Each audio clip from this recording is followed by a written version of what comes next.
Did you know?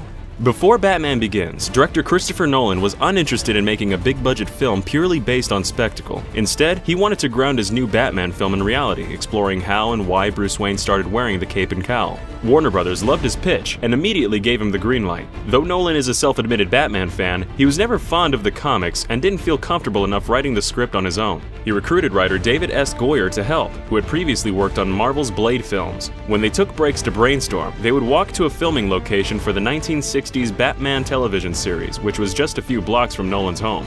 Though they hadn't intended for the series to be a trilogy initially, Nolan admits they crafted the entire arc of Bruce Wayne's life story from the very start of Batman Begins. Nolan and Goyer were heavily influenced by Stan Stern's photograph of John F. Kennedy Jr. saluting his father's casket. The duo also wanted to highlight some of Batman's villains that had never been used in film before. They settled on Ra's al Ghul as a paternal figure Bruce could overcome, and Scarecrow, who mirrored Batman by manipulating people through fear. Goyer incorporated all of this into a first draft. Aided by his brother Jonathan, Nolan went through another 7 drafts before he was satisfied with the story. Early on, Nolan invited his friend and colleague Nathan Crowley to work on concept art for the film. The first thing Nolan wanted was a scale model of the new Batmobile, which he viewed as the most iconic piece of Batman hardware. Nolan wanted this Batmobile to be more practical than previous iterations, and used clay to model the general shape for what would become the Tumbler. Crowley took bits and pieces from various car and airplane model kits, gluing them together until he found something he liked. When Warner Brothers saw the model Crowley built, they responded positively, going as far as to commission a fully functional, life-size version of the vehicle. In the end, 5 Tumbler Batmobiles were built, each costing over $500,000 apiece, adjusted for inflation. Bruce Wayne also drives a Lamborghini Murcielago in the movie. Murcielago means bat in Spanish. Costume designer Lindy Hemming took note of what did and didn't work in earlier Batman films and decided to make Batman's cowl more flexible. In previous films, the actor playing Batman would have to turn his whole body when looking around because he couldn't turn his neck. In Batman Begins, while the suit was made of more flexible materials, Bale still had difficulty moving his head around. The suit was redesigned in The Dark Knight so that Christian Bale could move his head completely. Nolan was worried that some moviegoers wouldn't want a new suit thrust on them without some in-universe reasoning. He explained, "We were looking for story reasons for redesigning the suit, and then it occurred to me, use the real reason. Batman wants to move faster and be more flexible. It was really very simple."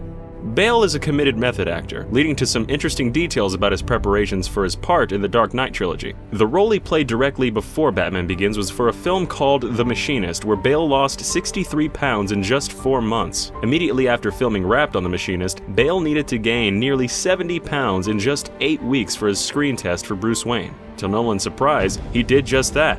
During shooting, he ate almost exclusively high-protein foods to keep up a muscular physique. Heath Ledger also went above and beyond while preparing for the role of the Joker in The Dark Knight. Ledger locked himself away in a hotel room for about a month, contemplating the character and his performance. During this time, he experimented with various voices and laughs until he found his version of the Joker, and kept a diary to help him slip into character. He concluded that the Joker landed more in the realm of a psychopath, someone with very little to no conscience towards his acts. He's just an absolute sociopath, a cold-blooded, mass-murdering clown. Michael Caine hadn't seen Heath Ledger's Joker until they shot a scene together. He recalled, "The lift door opened and there he was. I actually jumped. He looked very scary." When writing The Dark Knight, Nolan and Goyer envisioned the Joker to be similar to the shark from Jaws, a force of nature that is unknowable. They also chose not to show his origins because they felt giving him no clear beginning made him more frightening.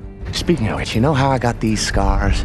With Batman Begins, Nolan decided to shoot every scene as part of his main unit, rather than sending a second unit to shoot action sequences or scenes with heavy special effects. This was unheard of in big blockbuster films, and resulted in a shooting period of 129 days, but Nolan continued this method throughout all 3 films. Scenes shot in Iceland for Batman Begins had to be moved up the schedule, as reports suggested oncoming warm weather might melt the ice. Despite going there early, several scenes still had to be dressed with fake snow. The sword fight between Henri Ducard and Bruce Wayne on the frozen lake had to be shot almost immediately after the cast arrived on location. Nolan recalled, "They couldn't guarantee there'd be any ice there on Monday. In fact, they told us that the lake could be melted by the next day, and so we made the decision to jump right into filming on Sunday."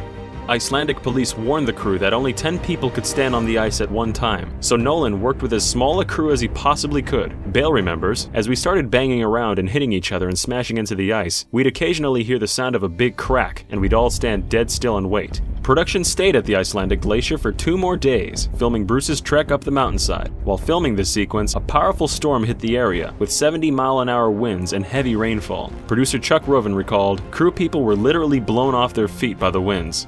The crew ran into trouble filming scenes in Rajasthan, India for The Dark Knight Rises. India is notoriously bureaucratic when giving film permits, but difficulties were heightened when American forces killed Osama bin Laden in neighboring Pakistan just 2 days before filming. Producer Emma Thomas explained, "The location was near an airbase and we'd already had a lot of wrangling over permission to fly helicopters. But after Osama bin Laden was killed and the whole world was suddenly on high alert, we were denied that permission. There were a lot of headaches there, but it was all well and worth it for the production value that we got." Nolan believes heavily in using practical effects in his films, and shot everything he could in the Dark Knight trilogy using practical means. This included a scene where an 18-wheeler is flipped vertically in The Dark Knight. The scene where the Joker destroys a hospital with explosives was also filmed practically, and the crew had just one chance to film it. The delay in the explosion wasn't planned, and Ledger's reaction when the switch doesn't immediately work was improvised. In The Dark Knight Rises, the scene where Bane's crew hijacks and destroys a CIA plane was all shot practically. One set had a plane tilt from 0 degrees to 90 on the flip of a dime, and a glider was built to resemble the plane so it could be towed by the other larger plane. The only scenes for The Dark Knight Rises shot on a soundstage in Los Angeles were the sequences in the Batcave. A huge 360-degree set was built to allow filming from any angle. Nolan kept Batman's supposed death in The Dark Knight Rises a secret by filming an entirely different funeral scene for the character Miranda Tate. The gravestone was changed in post-production with CGI, and Christian Bale was even on set in costume for the scene, so any onlookers wouldn't get suspicious of his absence. The world is too small for someone like Bruce Wayne to disappear.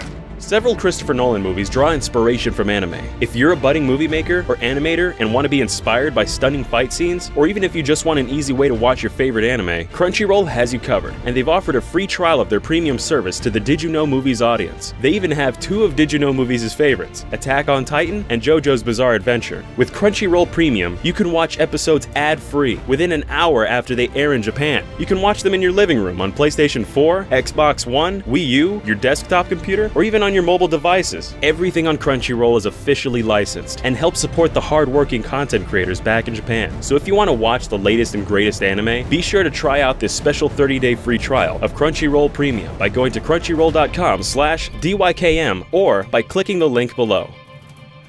That's all for today. Make sure you subscribe for more facts and trivia, but before you go, we'd like you to vote on what franchise you'd want to see covered in the future, Superman or Spider-Man. Click on the annotations or comment below to vote.